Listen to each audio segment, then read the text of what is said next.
এখন যাব হচ্ছে ব্যভিচার, অ্যাডাল্টারি, যেটা হচ্ছে এখন ম্যাক্সিমাম হচ্ছে নারী শিশুদের মামলা হয় এটা। এই ক্ষেত্রে অ্যাডাল্টারিটা হচ্ছে 497, জাস্ট সংজ্ঞাটা বলছে অ্যাডাল্টারি কাকে বলে, অ্যাডাল্টারিতে কি কি উপাদান রয়েছে, এবং এটার ধারাটা কত বা এর শাস্তিটা কত হবে। এখানে এই এই ব্যভিচারের ক্ষেত্রে কি আমরা তিনটা ধারা পাবো, যেটা হচ্ছে সরি 97, 98, রাইট, এই দুইটা ধারায়। আমরা একটু অনেক সময় দেখি যে 497, 98 সাথে আপনার,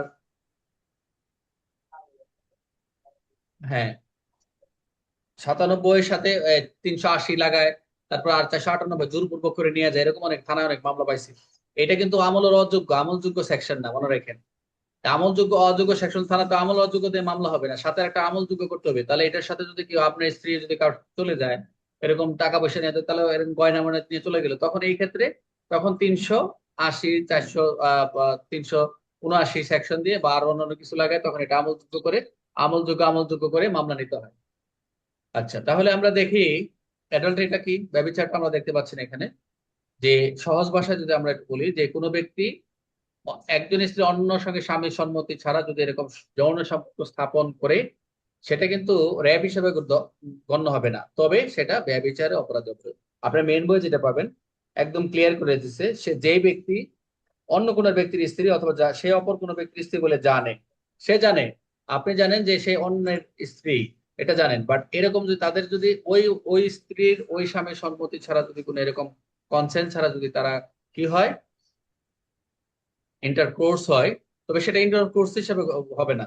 ইন্টারকোর্স হলো, কিন্তু এটা এটার র্যাপ যে আমরা যেটা বলি 375 এবং 9-1 যেটা ভাবি, সেটা যদি দর্শন না হয় তবে সেটা কি হবে, এই অ্যাডাল্টারিতে অপরাধী হবে।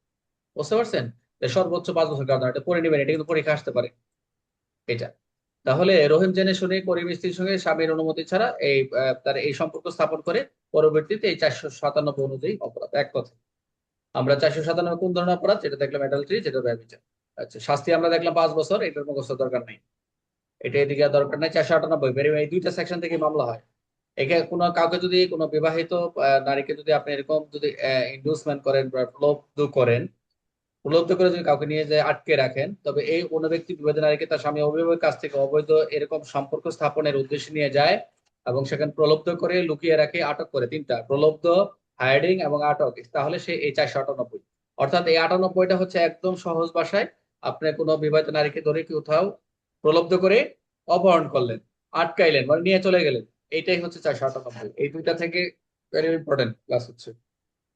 তাহলে বিবাহিত নারীকে প্রলুব্ধ করে নিয়ে যাওয়া, আটকে রাখাটা হচ্ছে 498। তাহলে উদাহরণ কি, রহিম করিম স্ত্রীকে প্রলোভন দেখিয়ে বাড়ি থেকে নিয়ে যায় এবং একজনের সঙ্গে অবৈধ সম্পর্ক করাতে পারে, রহিম এই 498 অপরাধী। 498 কার ক্ষেত্রে, কোন ক্ষেত্রে প্রযোজ্য? অবশ্যই বিবাহিত নারীর ক্ষেত্রে, অবিবাহিতের ক্ষেত্রে হবে না কিন্তু, আবার খেয়াল রাখেন। হম। সর্বোচ্চ শাস্তি কত? এটা 2 বছর। যাক, তাহলে আমরা 497 দেখলাম হচ্ছে ব্যভিচার, 98 হচ্ছে দুইটাই শাস্তি, ওইটাও শাস্তি ওটাই, এটাও শাস্তি ওইটাতেও শাস্তি, ওইটা মানে 5 বছর, এটাও 98 হচ্ছে 2 বছর সাজা। তবে 98 হচ্ছে যে এক জোর করে অন্য জায়গায় নিয়ে যাবে, প্রলুব্ধ করবে, আটকে রাখবে, এরকম কোনো কিছু, অপহরণ করবে, এটা হচ্ছে 498। তাহলে 497, 98 ক্লিয়ার, খুবই সহজ। এগুলো একটু একটু করে দেখে নেবেন, একটু লিখবেন, আর কিছু না। বুঝতে পারছেন সবাই?